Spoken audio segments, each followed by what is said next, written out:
Pourquoi Vladimir Poutine semble-t-il plus déterminé que jamais? Alors que le monde est en pleine tourmente géopolitique, la Russie renforce sa stratégie, son influence et son unité nationale comme jamais auparavant. Préparez-vous à découvrir les discours, les actions et les ambitions d'un leader au cœur des tensions mondiales. Mesdames et messieurs, bienvenue sur cette vidéo où nous plongeons dans les déclarations clés de Vladimir Poutine et les enjeux stratégiques de la Russie aujourd'hui. Du renforcement militaire aux alliances géopolitiques, en passant par la lutte contre les révisions historiques, la Russie avance avec une vision claire, celle d'un monde multipolaire où chaque nation garde sa souveraineté. Mais que signifie réellement cette vision et quels sont les plans concrets derrière ces mots? Lors d'un discours récent, Vladimir Poutine a insisté sur l'importance de préserver la mémoire historique de la Seconde Guerre mondiale. Pour la Russie, la victoire sur le nazisme reste un pilier de l'identité nationale. Poutine a même annoncé que le 80e anniversaire de cette victoire sera célébré avec des événements mémoriels grandioses en 2025, impliquant plusieurs nations alliées. Cette initiative vise non seulement à honorer le passé, mais aussi à contrer ce qu'il appelle le révisionnisme historique. Une manière de renforcer l'unité nationale et d'affirmer la place de la Russie sur la scène internationale. Mais ce n'est pas tout. En parallèle, la Russie s'appuie sur des organisations internationales comme l'OTSC pour consolider ses alliances. Des efforts significatifs sont déployés pour coordonner les politiques de défense, standardiser les technologies militaires et lutter contre des menaces comme le terrorisme ou le crime organisé.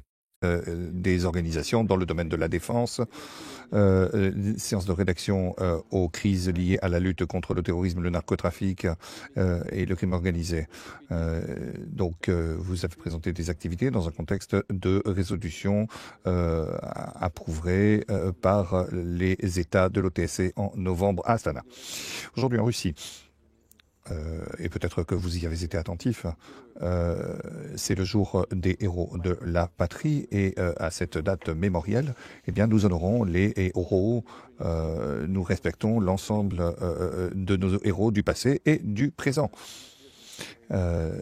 C'est bien sûr très important et nous nous souvenons des exploits éternels de nos pères, avec vous, de nos pères, de nos grands-pères qui ont défendu notre immense patrie commune. C'est notre victoire commune.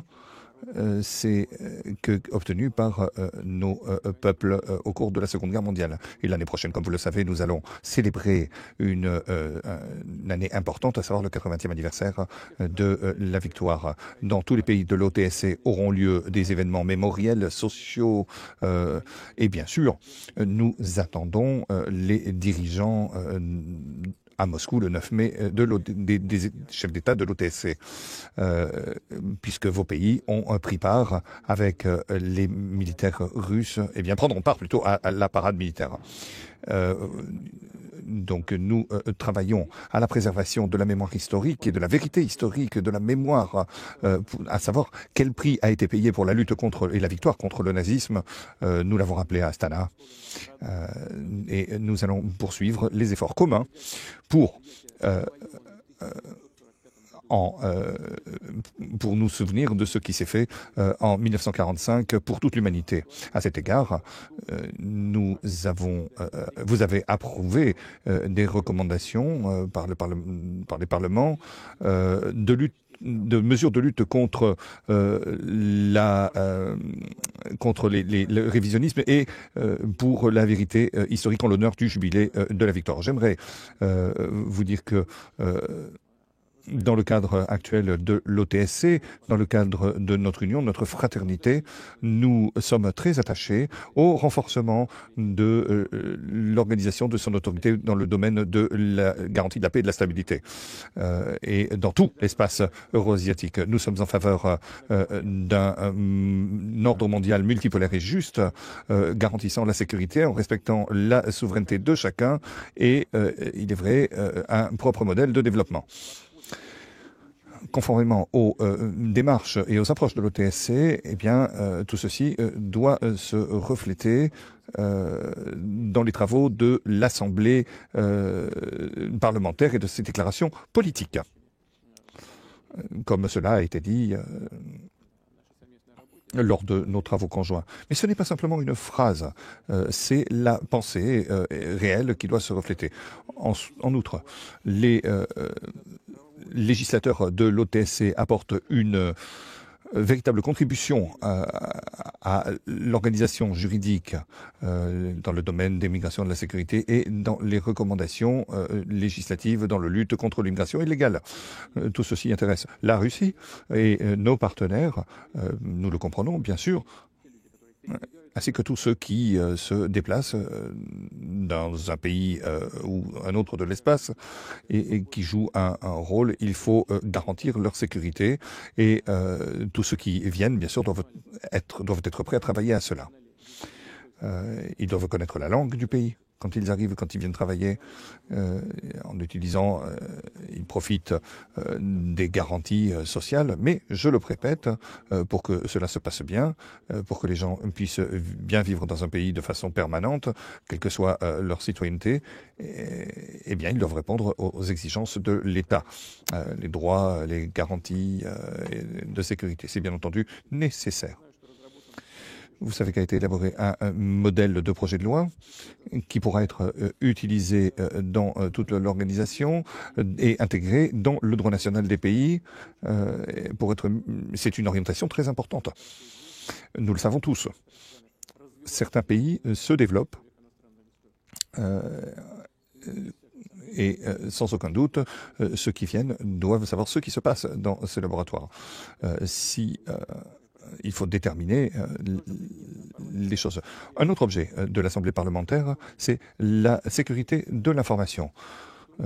Nous devons déterminer et dire dans quel monde nous voulons vivre pour déterminer l'importance de cela.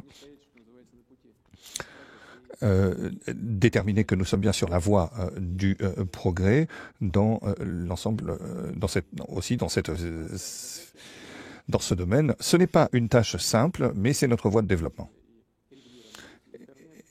Nous devons réglementer l'Internet, réguler également les questions liées à l'intelligence artificielle, qui, sans aucun doute, apporte une contribution importante. Il s'agit également d'utiliser de manière efficace tout cela pour le développement économique et social, mais parallèlement, garantir la sécurité de nos citoyens et les droits à la vie, droit à une vie heureuse où l'État ne s'ingère pas nécessairement dans le privé, mais où chacun peut se développer avec sa famille, dans sa maison, en harmonie et en coopération avec l'État et avec sa qualité concrète de citoyen. Et lorsque nous le faisons ensemble, eh bien nous le faisons dans un espace unique, espace juridique, espace culturel et autres. Nous comptons sur le fait que les législateurs de nos pays prendront des décisions, notamment sur l'opposition aux fausses informations et aux informations destructives d'un point de vue idéologique, indépendamment de la religion, les valeurs qui prévaut dans chaque pays, les valeurs traditionnelles sont importantes. Nous le savons, nous en sommes conscients, et c'était déjà le cas en Union soviétique lorsque nous vivions dans un seul État. Mais il est très bien que des contacts aient lieu avec la société civile, avec les organisations religieuses, mais bien entendu, tout cela doit se consolider au sein de l'Assemblée parlementaire qui travaille de façon directe ou indirecte à ces questions. Une autre question sur laquelle j'aimerais attirer votre attention, c'est la coopération technique et militaire, plus que jamais d'actualité pour une organisation comme l'OTSC. La situation internationale n'est pas simple et nous devons travailler ensemble techniquement sur les questions de normalisation de la technique militaire et de l'armement. Ensuite, nous devons travailler sur des entreprises dans le domaine de la défense, la production, et un des éléments clés de nos activités et de l'activité de l'Assemblée et reste le travail au sein des parlements de chaque pays. nous devons coopérer au sein des structures internationales comme l'Organisation de Shanghai, l'Organisation de l'espace euro-asiatique, les organisations d'Asie du Sud-Est et d'Amérique latine. En conclusion, j'aimerais souligner que sans votre soutien, sans le soutien de la société civile et des forces politiques que vous représentez, et des États que vous représentez, cela serait très difficile, pratiquement impossible, parce que dans chacun des domaines, il faut un accompagnement législatif avec des actes particuliers. Et bien sûr, lors de votre rencontre, eh bien, il y a des principes communs, notamment pour élaborer les législations nationales. C'est extrêmement important. Je veux vous remercier d'être ici à Moscou et vous souhaiter plein succès dans vos travaux maintenant et dans l'avenir. Merci.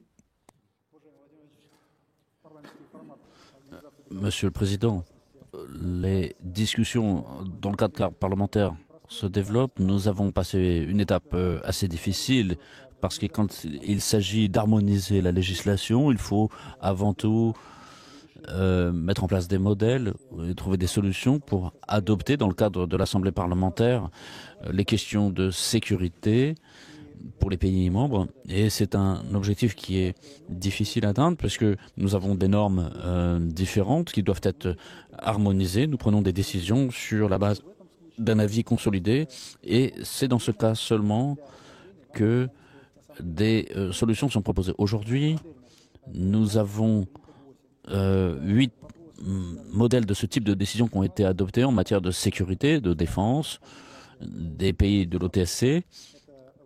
Ce sont des questions portant sur les processus migratoires, sur la question de l'information, et nous nous appuyons toujours sur l'ordre du jour de chaque pays pour que le corpus parlementaire des pays membres puisse assurer la mise en œuvre de ces décisions.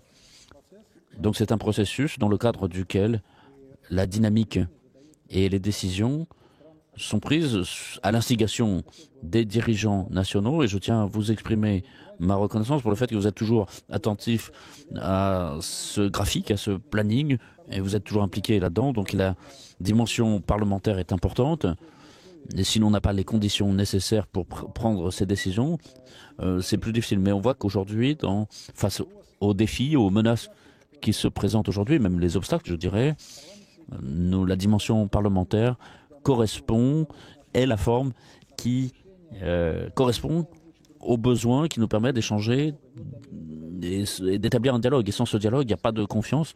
Et de notre part, nous continuons à organiser des réunions dans le pays président de l'OTSC cette année. Et donc cette année, c'était le Kazakhstan, à Almaty. Et ensuite, ce sera la Kirghizie. Et nous sommes mis d'accord pour organiser une rencontre du Conseil à Bishkek. Et nous ferons comme nous la faisons aujourd'hui. Nous aurons aussi des réunions à Moscou. Et cela va s'accompagner aussi de mesures pour que cette assemblée parlementaire de l'OTSC soit plus efficace et que toutes les décisions prises dans ce cadre soient mises en œuvre. Et encore une fois, merci pour l'attention que vous portez de la part des dirigeants. Et, par exemple, au Kazakhstan, nous avons pu rencontrer le président et les différents dirigeants des pays membres ont pu soutenir et proposer donc des discussions dans le cadre parlementaire, organiser des sessions avec le président de la Fédération de Russie et les autres dirigeants. Certes, parfois l'ordre du jour est assez riche, mais on a pu donc travailler ensemble de façon cohérente et trouver un consensus. On a pu s'écouter les uns les autres, chacun a pu apporter sa contribution. Et cela reflète, à mon avis, tout à fait les orientations principales qui sont liées à, par exemple, la situation au Proche-Orient. Et on se prépare à l'année 2025 qui sera particulièrement importante puisque ce sera l'anniversaire de notre victoire à tous. Merci. Le message est clair. Seule une coopération renforcée peut garantir la stabilité dans un monde en constante mutation. Et que dire des questions économiques et sociales? Poutine appelle à une régulation stricte de l'intelligence artificielle et d'Internet pour protéger les citoyens tout en utilisant ces outils comme moteur de développement. Cela montre une volonté de combiner progrès technologique et respect des valeurs traditionnelles, un équilibre que le Kremlin veut incarner. Dans un contexte mondial marqué par des conflits et des crises, la Russie sous Poutine affiche une posture résolument proactive. En s'appuyant sur son histoire, en consolidant ses alliances et en affirmant son modèle souverain, elle se positionne comme un acteur incontournable. Mais une question reste en suspens. Cette stratégie garantira-t-elle la paix ou attisera-t-elle de nouvelles tensions? Et vous, qu'en pensez-vous? La Russie joue-t-elle une carte nécessaire ou risque-t-elle de se heurter à des limites insurmontables? Dites-le moi en commentaire et n'oubliez pas de liker et de vous abonner pour ne rien rater des prochaines analyses.